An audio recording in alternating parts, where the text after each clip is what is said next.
C'est ça le truc en fait. J'en ai marre de toute cette consommation. J'ai envie de moins consommer. Et si je consomme moins, je vais pouvoir plus épargner. Et si j'épargne plus et que je fais travailler cet argent, je vais peut-être pouvoir prendre une retraite anticipée en fait. En fait, tu viens de définir le principe du frugalisme.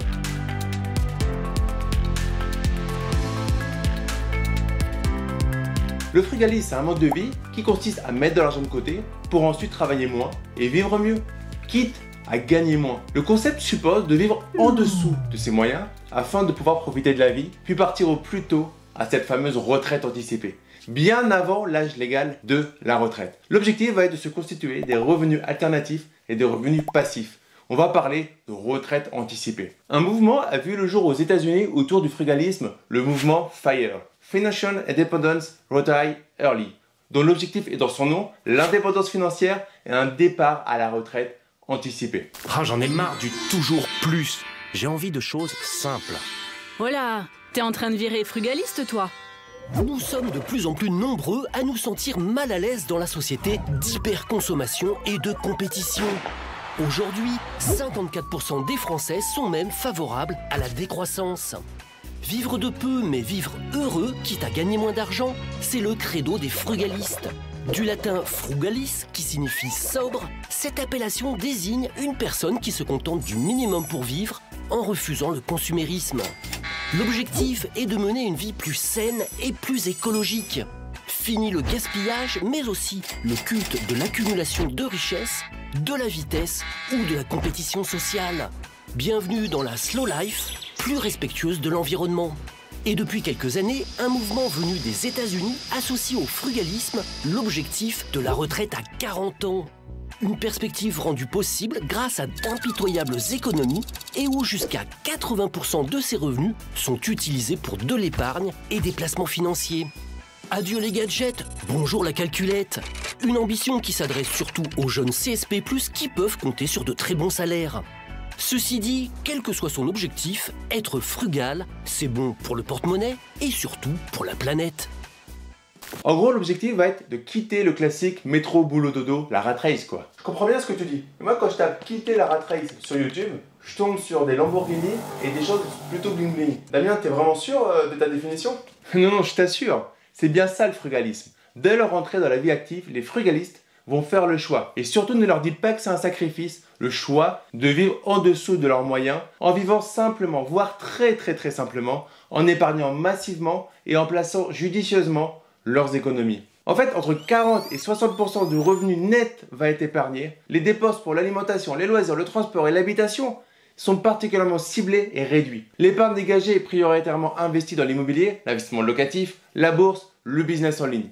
De nombreux frugalistes partagent leur expérience sur une chaîne YouTube ou un podcast. Le plus célèbre est celui de Monet Moustache.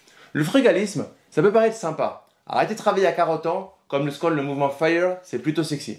Mais dans la vraie vie, est-ce que c'est si intéressant que ça? Je te coupe tout de suite.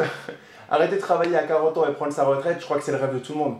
Donc ça, il n'y a pas de souci Damien là-dessus. Mais par contre, la vraie question, c'est comment faire pour arriver à ça? C'est là qu'il y a un petit problème.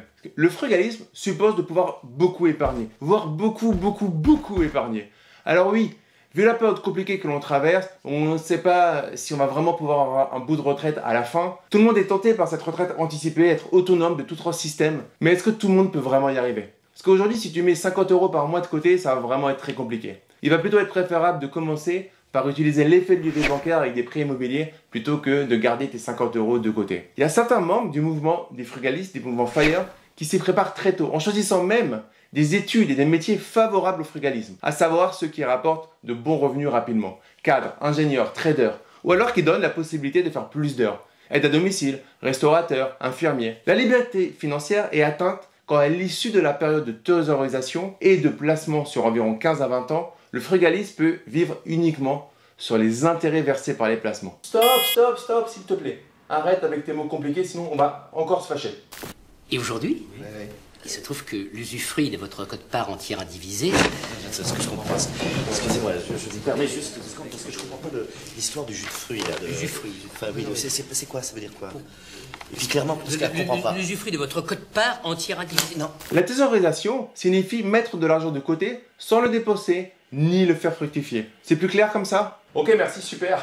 Du coup, si je me rappelle bien, on en a parlé lors de la dernière vidéo. Ouais, la règle à respecter, c'était la règle des 4% pour devenir un nouveau rentier. Il fallait placer son capital à 4% d'intérêt au moment de sa retraite anticipée pour enfin pouvoir vivre sans puiser, tu m'avais dit, dans le capital. Donc théoriquement, tu m'avais dit le capital nécessaire pour prendre sa retraite anticipée et vivre donc de ses rentes correspondait à 25 fois le montant de ses dépenses annuelles. On a vu que pour le salaire moyen en France, donc c'était 1 760 €, il fallait se constituer une épargne de 528 000 €.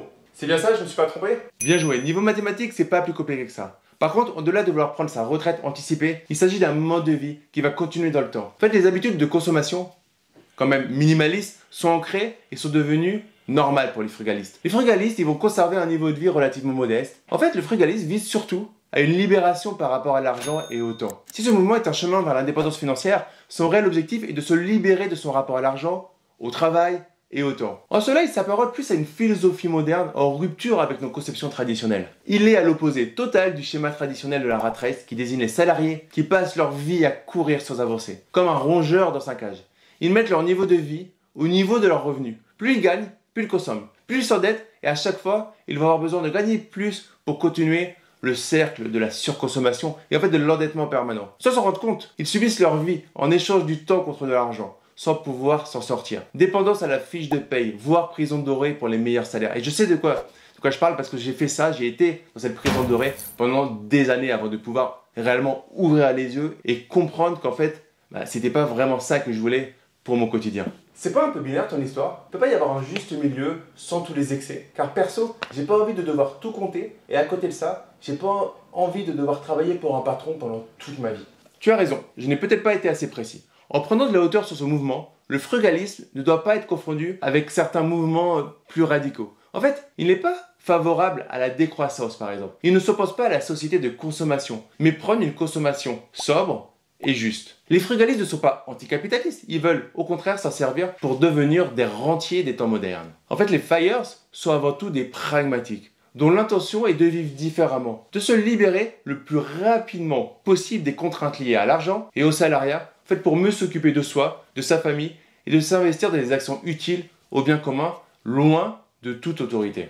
Bref, en fait, c'est s'extraire du système en ne dépensant pas son temps pour de l'argent, mais en mettant de l'argent au service de sa vie. Le frugalisme veut aussi nous libérer de nos peurs liées à notre société économique, car plus profondément, le mouvement FIRE propose de nous libérer de nos peurs liées à l'argent, à la perte de l'emploi, aux contraintes de l'endettement et à celle du niveau de retraite, au stress personnel et professionnel, source de dépression et de maladie. Les frugalistes mettent en avant 3 échecs de la rat race, ou plutôt 3 dangers pour notre santé. 1. Le burn-out, le fait de travailler trop pour finalement tomber malade. 2. Le burn-out, le fait de s'ennuyer au travail. Le travail ne correspond pas à ce que nous aimons vraiment faire, à ce qui nous transcende. Et 3. Le burn-out, le fait de ne pas trouver de sens au travail que l'on fait. Vous savez, avoir un job alimentaire par exemple. En face de ces peurs, qui sont au cœur de nos sociétés économiques, les frugalistes proposent 3 chemins pour sortir de la rat race. Le premier, c'est l'indépendance financière.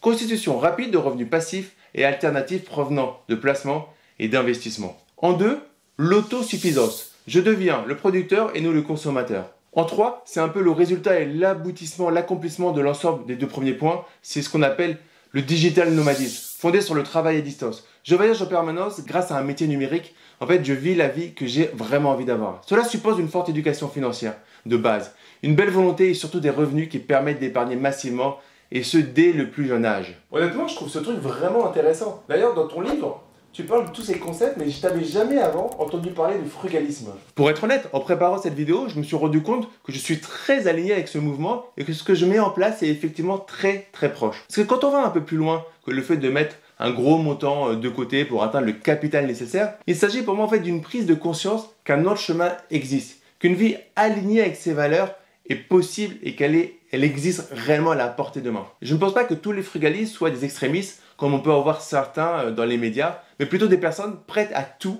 pour vivre une vie en donnant un sens réel et pas juste une succession de jours à travailler pour payer des factures. Bien sûr, ce n'est pas sans inconvénient, la vie sociale peut être limitée à certains moments. Les tentations de la société de consommation restent fortes, les relations avec ceux qui restent dans la rat race peuvent être parfois compliquées. Mais il s'agit seulement en fait de calibrer ses actions et de le faire au fur et à mesure. J'ai bien envie de m'y mettre dans ton truc là. Alors je te promets pas de mettre autant d'argent de côté que ce que tu dis, mais il y a un truc qui m'a vraiment attiré, c'est de mettre du sens dans les actions que je veux mettre en place. Ce soir, je vais boire un coup avec mes potes J'ai vraiment envie de leur en parler parce que je pense que ça peut vraiment les intéresser. Oh non, malheureux, fais pas ça. C'est l'erreur principale du débutant quand tu te lances de nouvelles choses. Vouloir convertir tous tes amis. Et je l'ai fait pendant un long moment avant d'arrêter. Combien de temps en fait t'as mis pour changer? Est-ce que ça aurait été bon moment il y a 2 ans si t'étais tombé sur cette vidéo?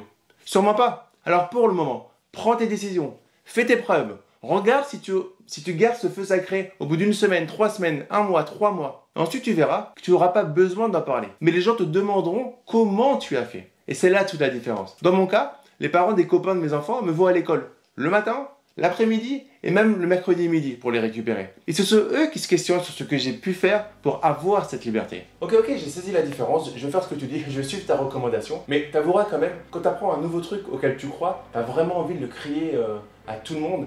Et c'est dommage, tu te dis c'est dommage que les autres n'en profitent pas, mais écoute, t'as plus d'espérance que moi, donc je vais suivre ta recommandation sur ce coup. Excellent, en tout cas j'espère que tu as aimé cette vidéo. Lâche-moi un like et abonne-toi à la chaîne si ce n'est pas déjà fait.